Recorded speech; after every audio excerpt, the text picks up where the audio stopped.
Je suis le père Gürtner-Robert, père lazariste, curé archiprêtre d'Alvestroff et de 24 clochers autour. Alors comment les gens ici peuvent s'impliquer, je dirais, par différents chemins, différentes manières. D'abord, il n'y a pas de grands services ou de petits services, de grandes tâches ou de petites tâches. Chacun fait en fonction de ce qu'il est. Et puis j'ai souvent l'habitude d'abord de demander aux gens qu'est-ce que toi tu voudrais faire pour ton village d'abord, pour ton église.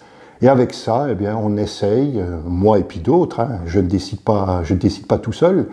Il y a l'EAP, le CP maintenant. Puis bon, voilà comment les choses se font au fur et à mesure. On se laisse guider par le Saint-Esprit.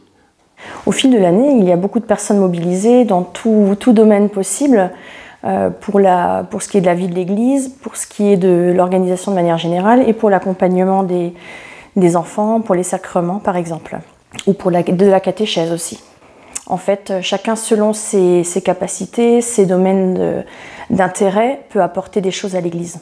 Il y a par exemple des personnes engagées pour des services divers et variés qui nous disent au long de l'année qu'elles sont disponibles si on a besoin d'elles.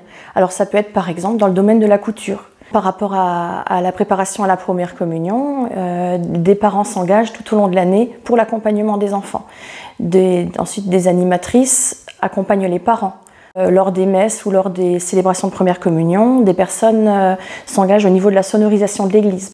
Les chorales sont toujours en lien avec nous également, les sacristains, les sacristines, et puis les personnes de manière générale qui prennent soin de l'église au niveau du fleurissement par exemple. Il y a aussi les conseils de fabrique qui nous accompagnent lors de nos demandes, par exemple dans une église si on a des soucis ou des besoins matériels pour une célébration. Les conseils de fabrique sont là souvent pour nous aider, pour nous accompagner. Toutes ces personnes, par le biais de leurs différentes capacités, leurs envies justement de participer à la vie de l'Église, apportent énormément dans le sens où ils la font vivre en fait. Chacun avec sa passion, chacun avec son envie, qui est sans doute le plus important, pour créer du dynamisme et donner l'envie peut-être à d'autres de se lancer. L'Église telle qu'elle est aujourd'hui, elle est très belle, elle est riche de tous ces visages-là, et à la fois, elle est amenée à bouger, à évoluer, avec et grâce à toutes les personnes qui vont l'intégrer et ramener leur richesse, ramener leurs capacités, leurs envies, de manière à la faire grandir en fait.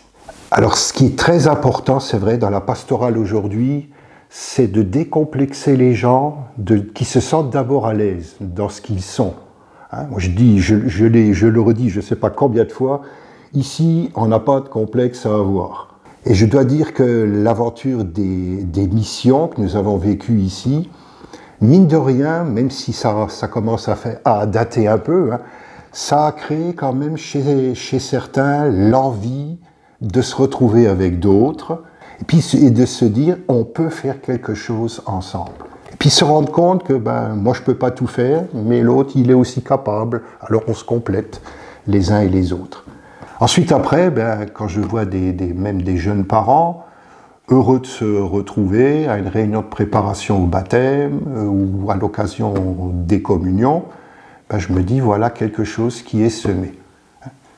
Notre père Saint Vincent de Paul disait toujours « Il m'apporte peu d'aimer Dieu si mon prochain ne l'aime ». Et je trouve que le disciple missionnaire, c'est d'abord celui qui fait aimer Dieu aux autres.